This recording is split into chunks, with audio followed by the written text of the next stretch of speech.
नमस्कार, India voice में स्वागत है आपका। मैं हूं आपके साथ प्रियंका मिश्रा। 3 राज्यों में बीजेपी की ताबड़तोड़ और एक तरफा जीत के बाद प्रधानमंत्री मोदी के साथ ही योगी आदित्यनाथ की रैलियों ने भी बीजेपी के विजय रथ को गति देने और तीनों राज्यों में धमाकेदार जीत दिलाने में अहम भूमिका निभाई है।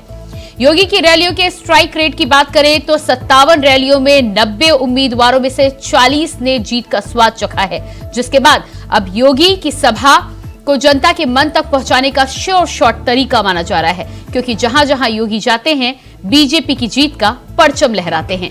तो अब ऐसे में मोदी की गारंटी के साथ ही योगी की सभा बीजेपी की जीत का नया फॉर्मूला माना जा रहा है। आज योगी की सभा और जीत पर होगी बात।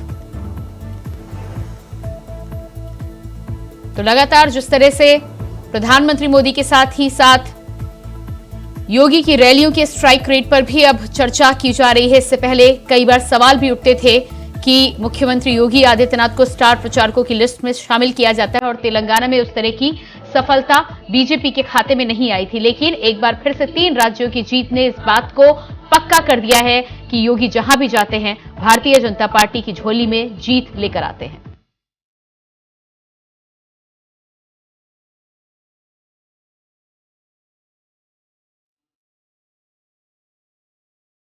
तो ये तमाम चीजें आपको बताएंगे, लेकिन उससे पहले हड़कंप मचा हुआ है विपक्ष के खेमे में। समाजवादी पार्टी भारतीय जनता पार्टी को किस तरह से कोस रही है वो दिखाते हैं आपको। परिणाम सामने आ गए। समाजवादी पार्टी ने राजस्थान और मध्य प्रदेश की कुछ सीटों पर चुनाव लड़ा था। परिणाम समाजवादी पार्टी के अनुकूल नहीं आए, लेकिन समाजवादी पार्टी अब मध्य प्रदेश से कहीं जाने वाली नहीं है। समाजवादी पार्टी ने मध्य प्रदेश में पार्टी कार्यालय के लिए जमीन ले ली है। गरीब नौजवानों की, पिछड़ों की, आदिवासियों की लड़ाई मध्य प्रदेश में समाजवादी पार्टी लड़ती रहेगी, चाहे हमारी सदन में संख्या हो या ना हो। इंडिया गठबंधन में कांग्रेस बड़ा दल है, उसको बड़े दिल के साथ इस गठबंधन को चलाना चाहिए था, जो उसने नहीं चलाया। कांग्रेस को आत्मचिंतन की जरूरत है। अगर देश से भारतीय जनता पार्टी को हराना है तो बड़े दल को बड़ा दिल भी दिखाना पड़ेगा। 4 राज्यों में 57 रैलियों में लगाया जोर, 90 से ज्यादा प्रत्याशियों को जिताने की थी अपील। बुलडोजर बाबा की रही धूम, लगभग 40 से ज्यादा सीटों पर कमल खिलाया। 50% सीटों पर बीजेपी कमल खिलाने में रही कामयाब। 4 राज्यों में 57 रैलियों में योगी आदित्यनाथ का जोर, 90 से ज्यादा प्रत्याशियों को जिताने की थी अपील।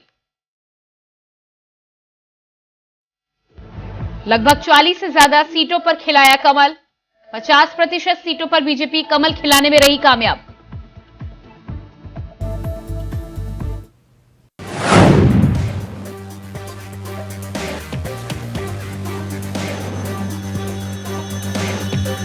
बीजेपी की हैट्रिक में बुलडोजर बाबा की भी रही धूम। योगी का स्ट्राइक रेट सुपर, मायावती और अखिलेश का नहीं दिखा दम। सीएम योगी के प्रचार ने भी दी 3 राज्यों में जीत को धार।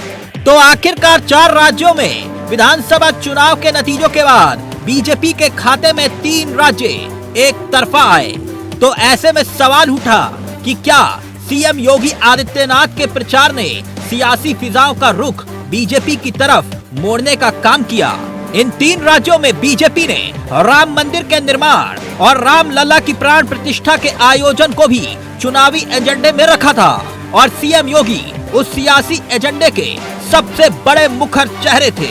अगर आंकड़ों पर गौर करें तो हिंदुत्व का झंडा उठाए सीएम योगी ने 4 राज्यों में कुल मिलाकर 57 रैलियों में 90 से ज्यादा प्रत्याशियों को जिताने की अपील की थी और आलम यह रहा कि अधिकांश सीटों पर योगी का असर दिखाई दिया और लगभग 40 से ज्यादा सीटों पर कमल खिलाने में बीजेपी कामयाब हुई।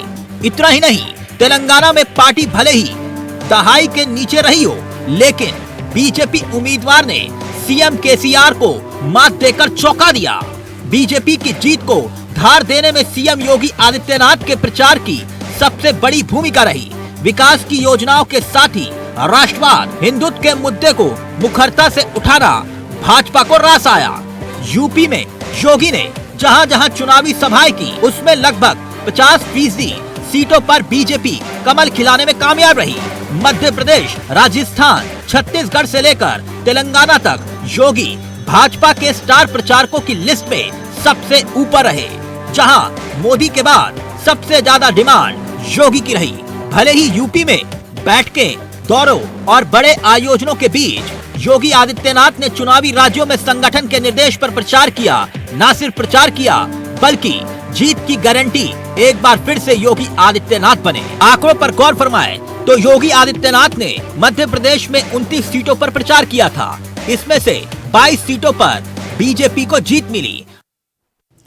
तो जिस तरह से प्रधानमंत्री नरेंद्र मोदी के बाद अब मुख्यमंत्री योगी आदित्यनाथ की रैलियों पर भी चर्चा की जा रही है और साथ ही साथ जहां जहां भी मुख्यमंत्री योगी आदित्यनाथ स्टार प्रचारक के तौर पर गए हैं, वहां जिस तरह से भारतीय जनता पार्टी के खाते में जीत आई है, ऐसे में अब कहीं न कहीं मुख्यमंत्री योगी आदित्यनाथ को भी जीत की गारंटी यहां पर माना जा रहा है और आने वाले चुनावों में इसकी वजह से भूमिका और महत्वपूर्ण हो सकती है। आज इसी विषय पर हम करेंगे चर्चा। हमारे साथ जितेंद्र वर्मा जी, सपा प्रवक्ता, जुड़ चुके हैं, बहुत स्वागत है आपका। इसके अलावा आशीष मिश्रा, कांग्रेस प्रवक्ता, हमारे साथ जुड़ चुके हैं, आपका भी बहुत बहुत स्वागत है।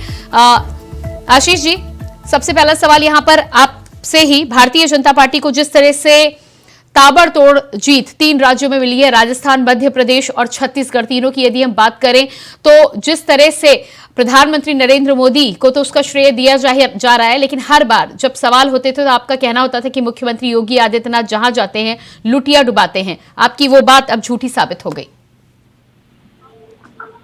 हकीकत में यदि देखा जाए, प्रियंका जी, सबसे पहले तो आप सभी लोगों को नमस्कार। और जो भी पार्टियां जीती हैं, जो उम्मीदवार जीते हैं, सभी को ढेरों शुभकामनाएं जी। और इसी के साथ में जो आप कह रही हैं कि प्रियंका जी की योगी आदित्यनाथ जी जहाँ जाते हैं वहाँ लुटिया डूबती है, देखिए निश्चित तौर पे ये जीत आप किसकी देखना चाहते हैं?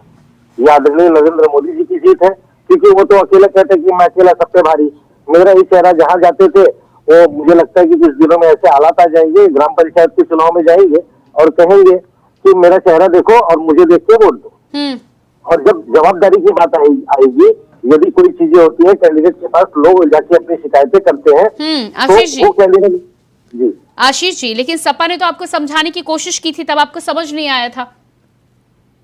तो बात समझाने की नहीं है प्रियंका जी। देखिए ऐसा है कि जैसा आपने कहा कि आत्मपरीक्षण की, आत्मचिंतन की जरूरत है कांग्रेस पार्टी को, समाजवादी पार्टी कह रही है। निश्चित तौर पे इंडिया गठबंधन जो हमारा बनाया गया, इंडिया गठबंधन में हमारी जो 3 मुलाकातों का दौर चला है, इसका उद्देश्य मुख्य रूप से जो था वो हमारा उद्देश्य था कि राष्ट्रीय स्तर पर कांग्रेस पार्टी एक बड़ी भूमिका में आए और सभी छोटे राज्य स्तर के दलों को एक साथ लेकर सम्मानजनक तरीके से भारतीय जनता पार्टी को हराने के लिए काम करे। हमारा नतीजा आपने देख लिया ना जितेंद्र जी। जितेंद्र जी, हमें अपने सहयोगी दलों से कोई नुकसान नहीं हुआ है, जितेंद्र जी, इतना जरूर हुआ है कि छींटाकशी आपस में होती रही है। जितेंद्र जी बताइए, खुश तो आप होंगे, बदला आपका पूरा हो गया। देखिए, न तो बहुत बड़ा कोई चमत्कार हो गया है भारतीय जनता पार्टी के जीतने से। इन 3 राज्यों में लगातार 5 वर्ष पर सरकार बदलती रही है। पिछली बार पूरे देश ने देखा कि 3 राज्यों में कांग्रेस की सरकार बनी थी, चाहे मध्य प्रदेश हो, चाहे राजस्थान हो, चाहे छत्तीसगढ़ हो। इन 3 राज्यों में कांग्रेस की सरकार बनी थी। और जब देश का चुनाव हुआ तो किसकी सरकार बनी थी, ये भी पूरे देश ने देख लिया। तो ये 3 राज्यों के चुनाव नहीं, लेकिन इस बार तो विधानसभा में भी कांग्रेस को सबक मिल गया। सुन लीजिए ना हमारी बात, कांग्रेस 3 राज्यों में जीती थी पिछली बार, और सेंट्रल में किसकी सरकार बन गई थी? एनडीए की, भारतीय जनता पार्टी एनडीए गठबंधन। इस बार ये तीनों जीत गए हैं, तो वहां पर तो 5-5 वर्ष पर लगातार परिवर्तन चलता ही रहता है। मध्य प्रदेश में भले ही इन्होंने तोड़ के सरकार बना रही, लेकिन जनता ने जो मैंडेट दिया था वो कांग्रेस को दिया था। सिंधिया जी तोड़ के 30-35 विधायक भारतीय जनता पार्टी की सरकार बनवा दिए थे। नहीं, अब आप 2023 की बात करिए ना, ताजा बात तो 2023 की हो रही है, फिर 24 की होगी। तो 23 की तो बात कर रहा हूँ। अब 24 में इंडिया गठबंधन सरकार बनाएगा। हाँ, ये जरूर है कि कांग्रेस पार्टी जो कर्नाटक चुनाव और हिमाचल का चुनाव जीतने के बाद थोड़ा अति उत्साह में आ गई थी, ओवर कॉन्फिडेंस में आ गई थी, ये बात सही है। और उन 2 बड़े राज्यों आपको लगता है जमीन पर आ चुकी है कांग्रेस, ये आएगी इसके बाद? मैंने ये नहीं कहा, मैंने कहा वो ओवर कॉन्फिडेंस में आ गए थे, इसलिए छोटे दल जो है, रीजनल पार्टीज हैं मध्य प्रदेश, राजस्थान और छत्तीसगढ़ में, समाजवादी पार्टी तीनों जगह है, तीनों जगह पार्टी का संगठन है, दो जगह समाजवादी पार्टी मजबूती नहीं, से कुल मिलाकर चुनाव आप लड़ी कहना है। चाह रहे हैं कि आपको नजरअंदाज करने का अंजाम कांग्रेस को भुगतना पड़ा है। बात नजरअंदाज की नहीं है। हम ये कहना चाहते हैं 3 दौर की बैठक मध्य प्रदेश में हुई थी, कमलनाथ जी उसमें थे। 3 बैठकें हुई, बड़े बड़े नेताओं के साथ में बैठ के समाजवादी पार्टी के नेताओं की बैठक हुई और सीट देने को भी कहा गया। नहीं लेकिन एंड जितेंद्र जी, टाइम कांग्रेस पर तो बार बार कह रही कि कांग्रेस ने तो पहले ही लोकसभा की बात हुई, विधानसभा की बात ही नहीं हुई थी। देखिए आप वो तो आपकी समझ थी ना, लेकिन फिर उसके बाद जिस तरह से मध्य प्रदेश ने आप में प्रचार करना शुरू या तो किया। आप ही बोल लीजिए या हम बोल लें। नहीं, मैं तो बोल रही हूँ, आपको मौका तो दे रही हूँ मैं। नहीं, आप नहीं बीच में बोल देती हो तो रिदम टूट जाती है। जो बात कहनी तो कही नहीं पाएगा आदमी। या तो आप एक बार 4-5 क्वेश्चन जो करने कर लीजिए आराम से, फिर हम उसके जवाब दे देंगे, बिंदुवार जवाब दे देंगे। नहीं, आप मुझे ये बताइए कि आपको लगता है कांग्रेस ने सबक सीख लिया और 24 में जो आपका गठबंधन चल रहा था। ये देखिए, इंडिया गठबंधन है, पूरे देश में सभी विपक्षी दल एक साथ आए हैं, ठीक है, उसमें कोई टूटा नहीं है। इंडिया गठबंधन में कोई छिटका नहीं है। इंडिया गठबंधन की ताकत लगातार बढ़ रही है। इसको सेमीफाइनल को मान के कि फाइनल वो जीतेंगे, ऐसा कोई भी परसेप्शन तैयार नहीं करना चाहिए भारतीय जनता पार्टी को अपने दिन में, ठीक है। नरेंद्र मोदी जी इन 3 राज्यों में चुनाव जरूर भारतीय जनता पार्टी जीती है, लेकिन इसके बेस पर देश का चुनाव जीत लेंगे ये कोई निश्चित नहीं है। अभी हमारा इंडिया गठबंधन में लगातार कुनबा बढ़ रहा है, लगातार पॉलिटिकल पार्टीज आ रही हैं। जैसे समाजवादी पार्टी ने 2022 का चुनाव लड़ा था, छोटे छोटे दलों को लिया था साथ में और उन दलों को संतुष्ट भी किया था और उन दलों को सीटें भी दी थी। यहाँ तक कि ऐसे भी दल थे जिनका 2, 3, 4, 5 जिलों में जनाधार है, उनको लिया था। देखिए हम कितना वोट पाए, 3 करोड़ 40 लाख वोट समाजवादी पार्टी को मिला था। जब से समाजवादी पार्टी बनी है तब से आज तक समाजवादी पार्टी को 2 करोड़ से ज्यादा वोट नहीं मिला था, लेकिन 2022 में 3 करोड़ 40 लाख वोट मिला, 35% ठीक है बीजेपी को 4 करोड़ वोट मिला था और बहुत कम मार्जिन से। अब मैं आपसे सवाल पूछ लूं, नाराज तो नहीं होंगे आप? नहीं, बिल्कुल नहीं, आप सवाल पूछिए मैडम। नहीं, सपा सुप्रीमो अखिलेश जी जब एमपी में पहुंचे थे तो उनका कहना था कि बीजेपी है कांग्रेस है और कांग्रेस ही बीजेपी है, तो अपने नेता के बयान पे अड़े हैं आप? देखिए, जब कोई चुनाव ऐसा आता है जिसमें पॉलिटिकल पार्टीज अलग अलग लड़ती हैं तो इस तरीके के विचार आते रहते हैं। कमलनाथ जी ने किस भाषा का इस्तेमाल किया था पूरे देश ने नहीं देखा। आपने कमलनाथ जी की भाषा का इस्तेमाल देखा था, किस तरीके से वो माननीय राष्ट्रीय जी के नाम को बिगाड़ के किन शब्दों मतलब का आप प्रयोग कह कर रहे रहे हैं हार कमलनाथ की है, कांग्रेस की नहीं है? बिल्कुल कमलनाथ जी के अति आत्मविश्वास की और कमलनाथ जी के घमंड की हार है। आशीष मिश्रा जी, ये कमलनाथ की हार है। आशीष मिश्रा जी, तक आवाज नहीं जा रही। आशीष मिश्रा जी, मुझे सुन पा रहे हैं आप? जी, हम माफी चाहता हूँ, थोड़ा सा कनेक्शन में दिक्कत हो गई थी। जितेंद्र जी कह रहे हैं ये कमलनाथ की हार है, कांग्रेस की नहीं। सहमत हैं आप? नहीं, कमलनाथ जी की हार नहीं है, न जितेंद्र जी की हार है, न कांग्रेस पार्टी की हार है। एक विचारधारा थी, जैसा कि मैं हमेशा से कहते आ रहा हूँ कि सच्चाई पे जुमला भारी पड़ गया, इस वजह से पार्टी की हार हुई और निश्चित तौर पे सभी के सभी लोगों ने अच्छी लड़ाई लड़ी है। नहीं, मतलब इसका कहने का मतलब है कि जनता जुमलों पर विश्वास करती है। जुमलों पर विश्वास करती नहीं, जुमले दिखाए गए, जुमले सजोए गए। 12,500 रुपए के स्कीम को 12,500 तो कर्नाटक में नहीं थे, तेलंगाना में नहीं थे, प्रयास वहाँ किए लेकिन वहाँ सक्सेस क्यों हो पाए? वहाँ पे 40% कमीशन आ भी रहा और ये खुले तौर पे हुआ, उन्हीं के लोगों ने खोल के कहा है। इस वजह से कर्नाटक की हार के बाद भी नहीं, ठीक है, लेकिन इसके अलावा जितेंद्र जी ये भी कह रहे हैं कि कांग्रेस का अति उत्साह जो है कांग्रेस को ले डूबा। निश्चित तौर पे मैं एक चीज कहना चाहूंगा कि यदि हमें अगर लंबी एक लड़ाई लड़नी है, भारतीय जनता पार्टी को हराना है, तो आदरणीय अखिलेश यादव जी प्रदेश के बहुत बड़े नेता है और राष्ट्रीय स्तर के वो नेता है। निश्चित तौर पे समाजवादी पार्टी के कैंडिडेट के साथ में विचार विमर्श करके और उनके नेताओं के साथ में कुछ तालमेल बैठाने की जरूरत थी, क्योंकि भारतीय जनता पार्टी को यूं आसानी से नहीं हराया जा सकता। एकजुटता, भारतीय जनता पार्टी ऐसी चीज का इंतजार करती है, ध्रुवीकरण का मौका मिले, एक दूसरे पे कटाक्ष करने का मौका मिले और यही चीजों को अंतिम गेंद पे वो खेलने के लिए प्रयास करते हैं और वही चीज उनके सामने हुआ। लोग विचलित हो गए, यहाँ जाऊं कि वहां जाऊं। नहीं, आप तो कह रहे थे कि छत्तीसगढ़ में आपने काम किया है, राजस्थान में आपने काम किया है, तो क्या जनता केवल काम जुमलों पर विश्वास करती है? नहीं, काम की कोई अहमियत नहीं, आप ये कह रहे हैं कि जनता की नजर में जुमले ज्यादा महत्वपूर्ण है, काम नहीं? जी प्रियंका जी, मैं आपको इस बारे में बताना चाहूंगा।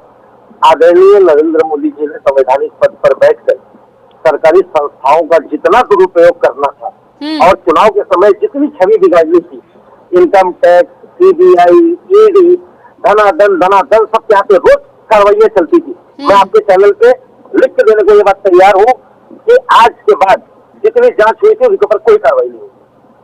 अच्छा, क्योंकि भाजपा का मकसद कामयाब हो गया। ठीक है। सुरेंद्र सिंह जी, क्या लगता है आपको 3 राज्यों में जिस तरह की जीत मिली है, सबसे पहले तो आपको बधाई, और इसके बाद प्रधानमंत्री नरेंद्र मोदी के साथ ही साथ जिस तरह से मुख्यमंत्री योगी आदित्यनाथ का नाम आ रहा है, क्या कह सकते हैं यहाँ पर कि योगी का जादू, बाबा का बुलडोजर, कट्टरवादी छवि, कड़क सीएम, ये सब कुछ चला खूब?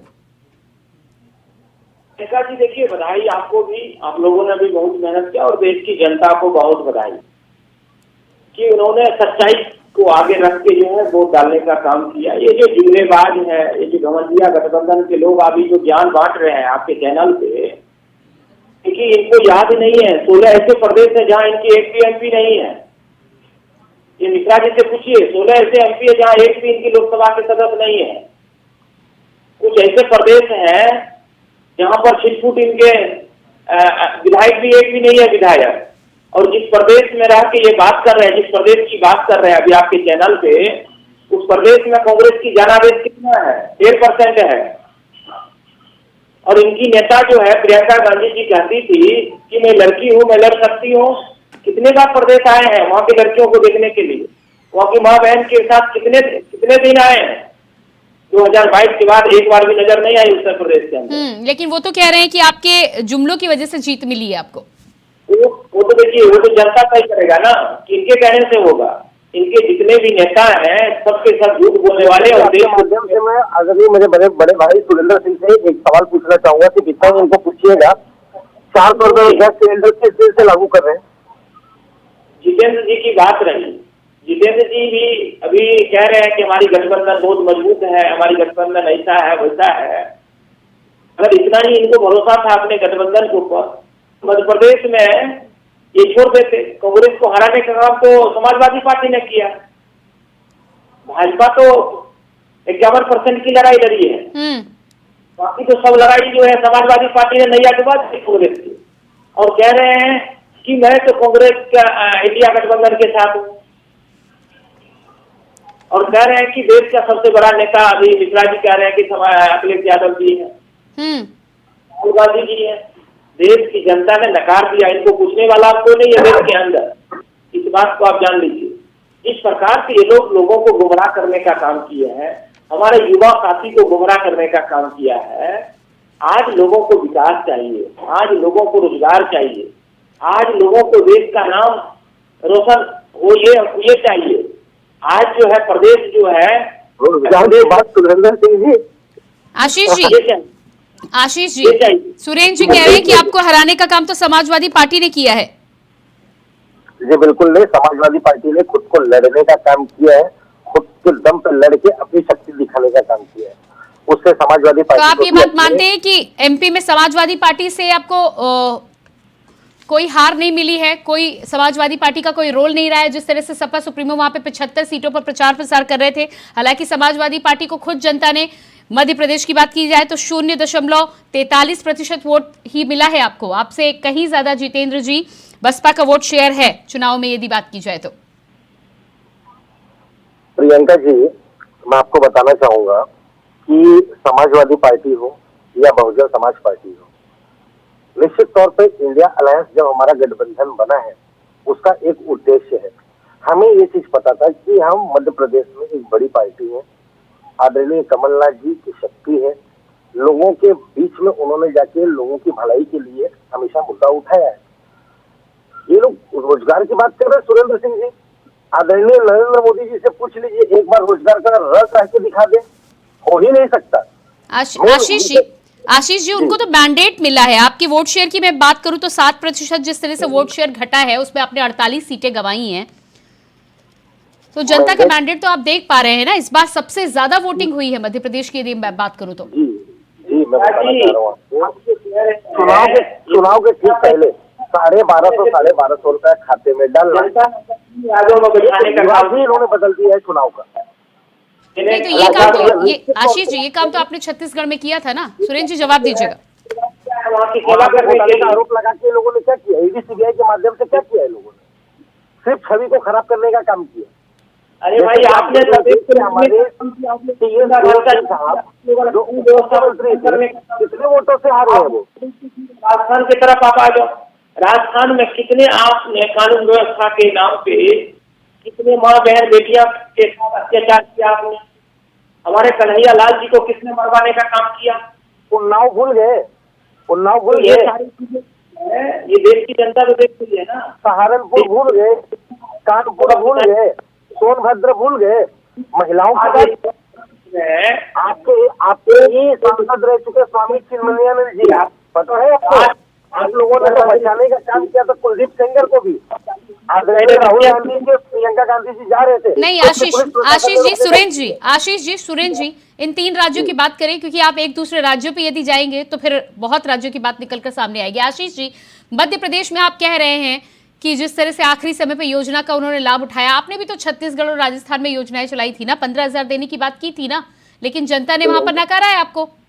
जी प्रियंका जी, मैं आपको एक चीज बताना चाहूंगा, 24 घंटे के लिए ईडी और सीबीआई हमारे हाथ में दे दिए होते, आपको मैंडेट दिखता। आशीष मिश्रा जी, आपने घोषणा की चुनाव में जीतने के बाद आपको जनता के सामने वो घोषणाएं लागू करनी थी, उसमें ईडी और सीबीआई क्या करेगी? ईडी और सीबीआई जो इन्होंने छवि खराब करने का काम किया, किसी भी बड़े प्रतिनिधित्व करने वाले नहीं तो आपका तो नहीं, चुनाव के पहले तो आप, चाहे मुख्यमंत्री भूपेश बघेल हो चाहे राजस्थान हो, दोनों ही मुख्यमंत्री ये दम भर रहे थे कि ईडी सीबीआई उनका कुछ नहीं बिगाड़ पाएगी।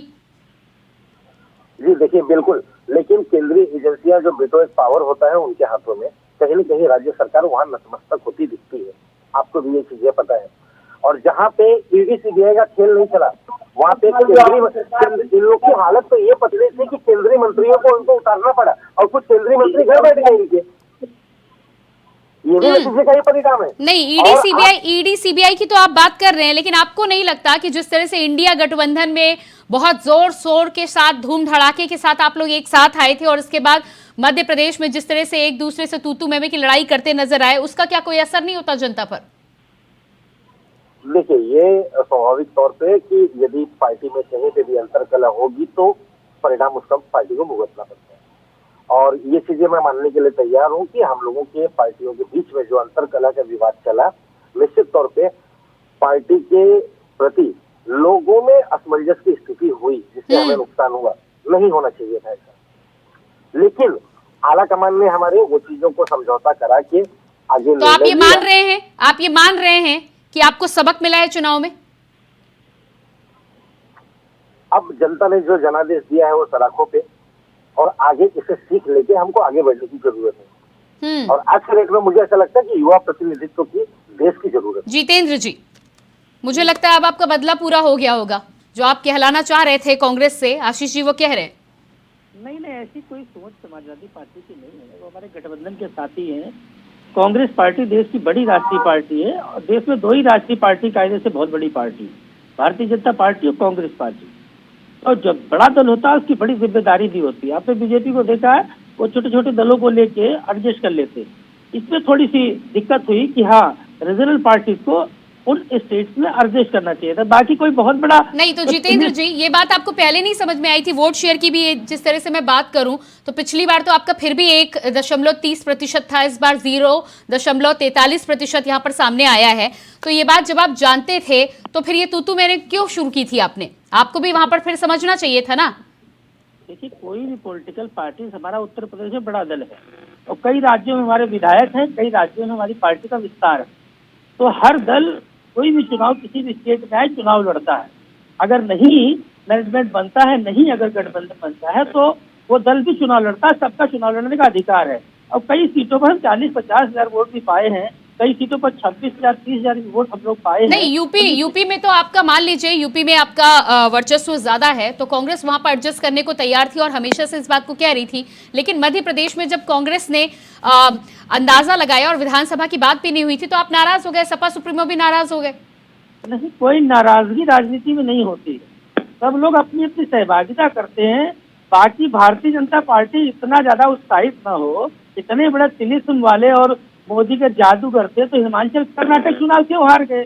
भाई देश के सामने एक बड़ा प्रश्न है, वो भी अभी हिमाचल और कर्नाटक को चुनाव हार के आए हैं और जिन 3 राज्यों में जीते हैं यहाँ पर प्रशासन है कि हर 5 साल में सरकार बदल जाती है और कांग्रेस का बहुत खराब भी प्रदर्शन नहीं है। 70 सीटें तो राजस्थान में पाए हैं, हाँ मध्य प्रदेश में थोड़ा सा कुछ ज्यादा खराब हो गया, छत्तीसगढ़ में भी 35 सीटें पाए हैं। तो निश्चित तौर पर हमारा इंडिया गठबंधन मजबूत है, आगे हम लोग मजबूती से लड़ेंगे। समाजवादी पार्टी उत्तर प्रदेश में 3 करोड़ 40 लाख वोट पाई थी, 37%, 41% बीजेपी पाई थी। नहीं, समाजवादी पार्टी में तो आप दूसरी बड़ी पार्टी हैं ही, उसमें तो कोई दो राय नहीं है, उसमें कोई शक की बात नहीं है। लेकिन मध्य प्रदेश में फिर आपको वहां पर कांग्रेस को थोड़ी जगह देनी चाहिए थी ना, फिर आप बिफर क्यों गए? मैंने कहा ना, उसके एवज में कोई भी पॉलिटिकल पार्टी जब चुनाव लड़ने का मन बनाती है और बड़ा दल हो, भारतीय जनता पार्टी और कांग्रेस के बाद अगर कोई बड़ा दल है आज विधायकों की संख्या में, तो देश में समाजवादी पार्टी बहुत बड़ा दल है और 1-2 दल और होंगे। तो इतना बड़ा दल है हम, तो चुनाव तो हम लोग लड़ेंगे ही किसी भी राज्य में। हमारा संगठन है, हमारा विस्तार है, हमारे लीडर हैं, हमसे जनता नहीं जुड़ी हुई तो 50-50, 60-60 हजार वोट क्यों दे रही है? और 2 सीटों पे हम लोग जीते भी थे पिछली बार। हाँ, तो 1% से कम वोट शेयर लेकर आप 40-41% वालों को आंख दिखाएंगे। सुरेंद्र जी, क्या कहना है आपका? इससे आंख दिखाने वाली कोई बात नहीं है। पार्टी कोई भी पार्टी होती है चुनाव लड़ती है, ठीक है, हमने चुनाव लड़ा है और हमें अच्छा वोट मिला है। अब तो इनसे बड़ी पार्टी आम आदमी पार्टी हो गई है। केजरीवाल की पार्टी 2 राज्यों में उनकी सरकार है। तो जितेंद्र जी अपने आप को अगर ये कह रहे हैं कि हम सबसे बड़ी पार्टी हैं, ये गलत कह रहे हैं। फिर इसीलिए इनका गठबंधन जो है चलने वाला नहीं है। पार्टी और कांग्रेस का वोट ढूंढ लीजिए, आपको पता चल जाएगा। देश और प्रदेश पार्टी पूरे देश में 2 करोड़ से ज्यादा वोट पर नहीं है, ये भी आप याद रखिए। हम 3 करोड़ अपनी 50 लाख पार्टी ऊपर है को बताना, अपने भाई भतीजा को बताना, परिवारवाद से बाहर नहीं निकलना और भ्रष्टाचार करना, इससे पहले निकले तब तो आप तो एमएलसी बना रहे हैं क्या? अरे भाई बना रहे हैं क्या? हमारी पार्टी जो है हमको नहीं, आप चिल्ला रहे हैं ना, इसलिए मैं पूछ लिया आपसे क्या है, अंदर बना रहे हैं क्या? जबकि मोदी जी भाइयों और बहनों से परिवार जमा आ गए हैं, भाइयों बहनों बदल गए हैं, परिवार जमा आ गया है। आज जो है, आज मैं कह सकता हूँ इस चैनल पे कि मैं विधायक बन सकता हूँ, मैं पार्टी का अध्यक्ष बन सकता हूँ। आप खुले मन से कहिए, आप बन सकते हैं? नहीं बन सकते? बिल्कुल बन सकते हैं। हमारे पार्टी के अध्यक्ष रहे जितेंद्र वर्मा जी, 2 राज्यों में आम आदमी पार्टी की सरकार है, तो क्या आम आदमी पार्टी आपसे बड़ी पार्टी है? 2 राज्यों में सरकार तो है ही ना, चला रही है सरकार। हमारा सभी राज्यों में जहाँ जहाँ चुनाव लड़े हैं, टोटल मिला के 3 करोड़ 70-80 लाख वोट है। आप सारा वोट देश में आम आदमी पार्टी का जोड़ लीजिए, 2 करोड़ से ज्यादा वोट नहीं निकलेगा। 1.5 से 2 करोड़ के बीच है वो। तो कितना जनता का समर्थन किस स्तर पर है, ये मायने रखता है। हमारी फैन फॉलोइंग पार्टी की कितनी है, ये मायने रखता है। और भारतीय जनता पार्टी उत्साहित है 3 राज्यों में। पिछली बार तो कांग्रेस जीती थी इंडिया की, लेकिन इंडिया की सरकार नहीं बन पाई थी। चलिए, पिछली बार मोदी जीत गए थे, इस बार इंडिया की सरकार बनने जा रही है। ठीक है, देखते हैं 2024 में किस तरह से आपका गठबंधन बनता है और किस तरह से सामंजस्य आपका 2024 में बनता है। फिलहाल आप सभी का बहुत बहुत समय मेरे पास नहीं है। आशीष जी, बहुत बहुत धन्यवाद आप सभी का देना चाहूंगी। आशीष जी बहुत धन्यवाद, जितेंद्र जी बहुत धन्यवाद, सुरेंद्र जी आपका भी बहुत बहुत धन्यवाद। तो लगातार जिस तरह से उत्तर प्रदेश के साथ ही साथ मुख्यमंत्री योगी आदित्यनाथ का जलवा तीनों राज्यों में देखने को मिला है। मध्य प्रदेश, राजस्थान और छत्तीसगढ़ की हम बात करें और तेलंगाना में भी प्रचार प्रसार करने पहुंचे थे, जहां पर उम्मीदवारों को जीत का स्वाद चखाकर मुख्यमंत्री योगी आदित्यनाथ आए हैं। ऐसे में अब देखना ये होगा कि आगे आने वाले समय में यानी कि 2024 में कौन सी महत्वपूर्ण जिम्मेदारियों के साथ आगे बढ़ते हैं और जीत की गारंटी का जो एक ठप्पा लगा है वो आगे कितनी दूर तक भारतीय जनता पार्टी के विजय रथ को बढ़ाने में कामयाब हो पाता है। फिलहाल हमारे इस खास कार्यक्रम में इतना ही। खबरों के लिए बने रहिए इंडिया वॉइस के साथ। मुझे दीजिए इजाजत, नमस्कार।